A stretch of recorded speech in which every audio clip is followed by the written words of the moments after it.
Happy Thursday, everybody. Happy Thursday. Happy Thursday. What is going on? It's your boy Aaron B. I know it said that we had my guy Shane on. Shane had to do some stuff at the studio. You know, he does great radio work as a producer. And but I'm gonna hold it down this Thursday. It's gonna be a nice little show and stuff. I'm not gonna take too much of y'all time. I appreciate y'all for pulling up on us. Sadly, we're not on X right now. We're gonna get back on there, but we're on Facebook and YouTube. Appreciate y'all for pulling up. I know there's a lot of things going on. Football is going on. We officially have football going on. I'm excited about that. Chicago versus Houston. You know, it's the inaugural Hall of Fame game, so we got that going on. Before we start the show, we got to show love to our sponsor. That is SeatGeek. Get your seat in a seat and get that and use that promo code and get you $20 off. And that is all capital letters, tacos touchdowns. That's right. Tacos touchdowns right at the bottom right here. Go get you $20 off. Save as much money as you can and get you some good quality tickets with SeatGeek on all my headphones. Almost fell out my ears. That would have been bad. But we do got a great show for y'all. The first part we're going to be talking about is Trayvon Diggs has been elevated off the PUP list. He is now on the active. He has officially been available to practice. So I got some talking points that I'm reading right here from Mike McCarthy. We're in return to play mode on past Sunday. I don't have this is what about Diggs. I don't have exact date or timeline, but really it's time the same answer I'll give you back in the spring. We're going to be smart with him. He looks great. I think if he was standing here, he would tell you he'd be ready to go. Caution is for probability from my chair, the way I look at it. So I believe that Trayvon Diggs is definitely going to be ready for the season, but I know they're going to be more cautious because in these past years we've seen a lot of certain guys like Terrence Steele and some other guys who came back a little too early and they weren't the same guy they were the year before the ACL injury. And you don't want to see that happen. You've seen Michael Gallup wasn't the same guy. He recently just retired.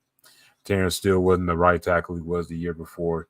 Still, I know he's gonna probably be playing week 1. I kind of wish they'd just ease up on it. We got a good depth.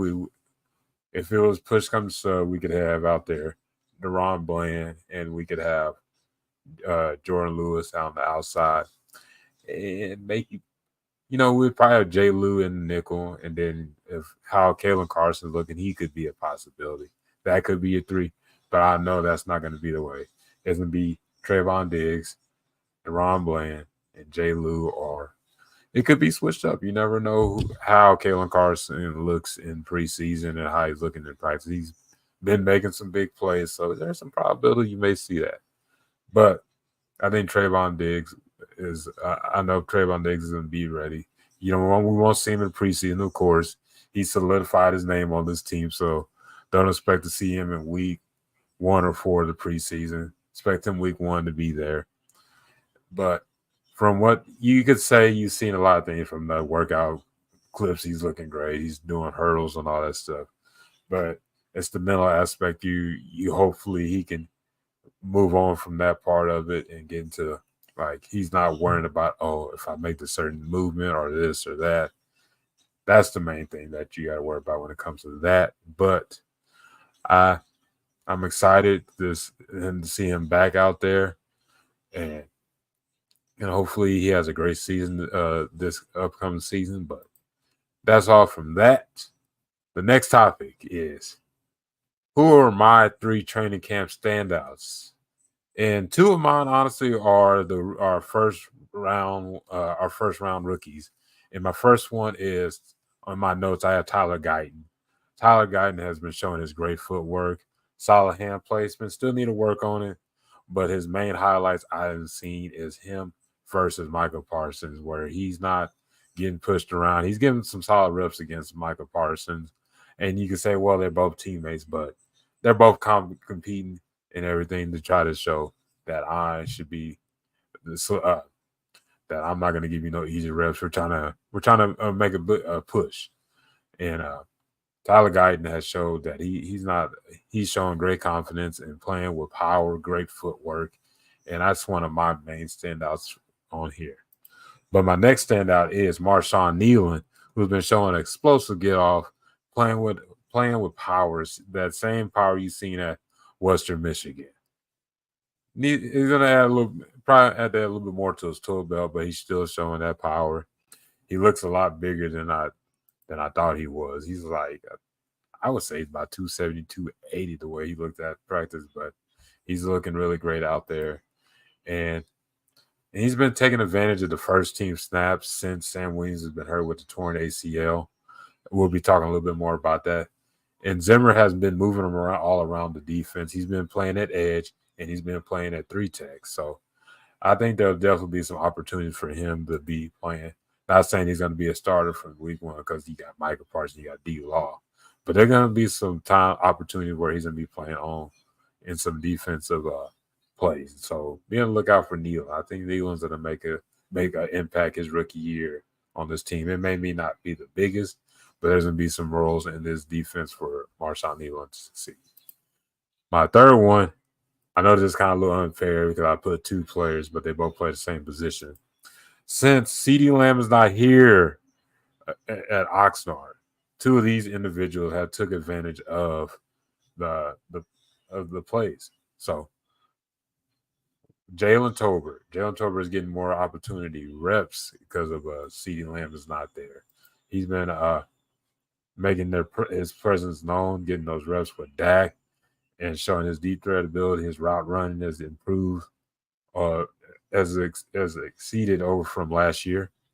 And then when the other one, big wild card, I think, is Tyron Billy Johnson, because a lot of the 53-man projection from articles. One thing you don't see is TBJ. You don't see him on there.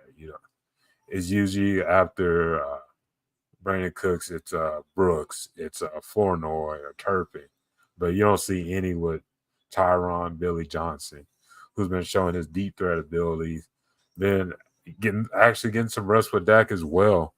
It's kind of, I'd say it's similar to what we had with Dennis Houston and TJ Vasher. Like, they're making big plays in training camp, and you kind of hope that transitions to preseason and then him possibly getting an opportunity to make this team. But so far, he's been making plays and everything as well, trying to make a name for himself, saying, hey, don't forget about me. I'm still on this team. I know there's a big list of receivers you added to from the UFL, but I'm going to make sure I'm going to make a spot on this team. But it's going to be tough. There's a lot of opportunity for him, but there's a lot of receivers on this team. So best of luck for Tyron Billy Johnson. Hopefully we can get more of an elevation from Jalen Tober, because he got the opportunity to be wide receiver 2/3 receiver on his team. Of course, CeeDee Lamb, and then Cooks, then it'd be him.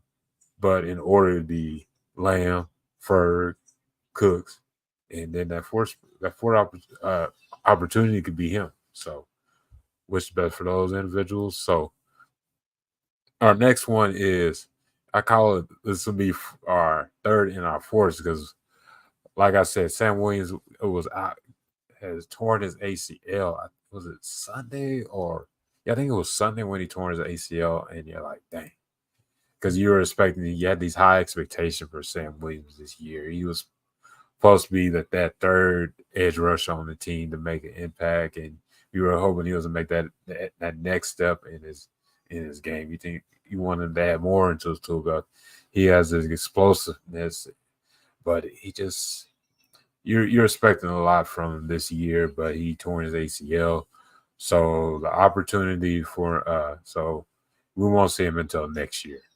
But the next person up is Marshawn Leland. And I think he's going to take advantage of these reps and these opportunities. He was a 2nd-round pick. So, yes, they have an expectation for him. And now you see him and getting involved in the defense. But they did sign somebody today. But I'm going to go over the players that they had worked out beside him. So they had Carl Lawson, who a lot of us thought that was going to be the guy they're going for, because he has a connection with Paul Gunther back when he was a rookie in 2017 when he played for the Bengals. The next one is he actually has two connections. I just noticed that Shaka Tony, who played under our defensive line coach Jeff. I can't pronounce the name. I know it's not Zoniga, but he played from 21 and 23, and he also played with Micah at Penn State. So there's that connection. He has two connections when it comes to that. And our third one they worked out was Justin Hollins. He's an Arlington native, so he's from Dallas. He's a DFW kid, and he actually has a Super Bowl ring under his belt back with the Rams in 2021. But the one they went with is Al Qadin Muhammad, 6'4", 250-pound edge rusher. He's 29 years old. He was drafted out of Miami by the Saints in the 6th round. A journeyman. He played for the Saints, the Colts 2 times, and the Browns, but was out due to injuries and PEDs. If I'm correct, I could look that up. But from the film I've seen, he's a pass rush specialist. He has a good motor, can generate quarterback pressure, but he hasn't played since 2022. Let me make sure on him.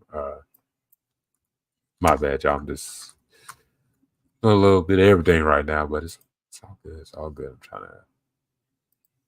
want to make sure I give y'all the best information. So yeah, his second stint with the Colts, he was released and resigned to the practice squad in 2023. He was suspended for 6 games without pay after violating PED rule and was not signed back to a futures contract. So he didn't play any of last year. So the last time he played was in 2022, and you kind of could realize the route. I know a lot of us were thinking, "Oh, he's Carl Lawson is the opposite." They're just doing their due diligence, working out other guys, but surprisingly they went with Muhammad, who if you can think about it, the guy that hasn't played 2022, they're gonna go the cheaper route. They went with the cheaper route. Not saying that Muhammad couldn't be a piece on this defensive line, because I think he can be, but they were going with the cheaper route. The Cowboys been going with the cheaper route this whole season, this whole off season. They've been going with the UFL guys. They did get Eric Kendricks. They got Royce Freeman, and this is kind of like our third guy. Third like non-UFL guy. So we can go. I got his film put up so I can get an idea how it was game. Let me add it to the stage. Here we go. I did not own the rights to this film. It's all fair use purposes. They say it was educational or something like that. But before I let y'all go, I'll show a little bit. So here we go. So see a guy quick off the edge, got a motor, playing against the San Francisco. Hopefully plays. Oh, against the Texans. So he's playing against some teams we're going to be playing this year. There you go. So he's quick off the ball. If he can bring that type of impact to our team, I know I'm not expecting him to be the same he was back in 2021 with the 6 sacks, but if he could be kind of in that Dante Fowler role and that being in that pass rush ability and bring that to this team, I'm not mad with. I won't be mad. Like, who would? Like a guy that can just has a motor that's not going to stop after the whistle. That's what we're kind of looking for, that quick get-off guy. Because that's his thing. He's a pass rush specialist. He's going to be a rotational guy. We're not expecting him to be the starter because we have Micah Parsons and D-Law, and then Nealon's going to get those reps as a run stopper. Let me cancel this. But I'm not mad with it at all. I was kind of hoping they would go with Carl Lawson. Let me get Zoom a little too much. But I think there's still going to be some more player acquisitions. It may be not the ones that we have on our list, but injuries going to happen, or there's going to be moves. Like how Stephen Jones says, 365 all year long.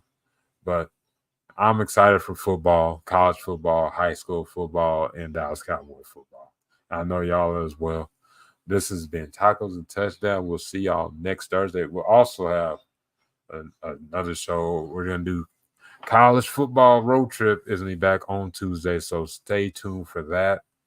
And also, Guess who's coming back? And that is Hard Knocks with Jeff and AB. That'll be next week. So y'all got a little jam-packed week next week. So y'all gonna see this face for maybe 2 or 3 days out of the week. So be on the lookout for that. I'm just kidding, but we're gonna definitely have some good stuff for you. I'm excited about football coming. I know y'all are. Y'all have a good weekend. Peace.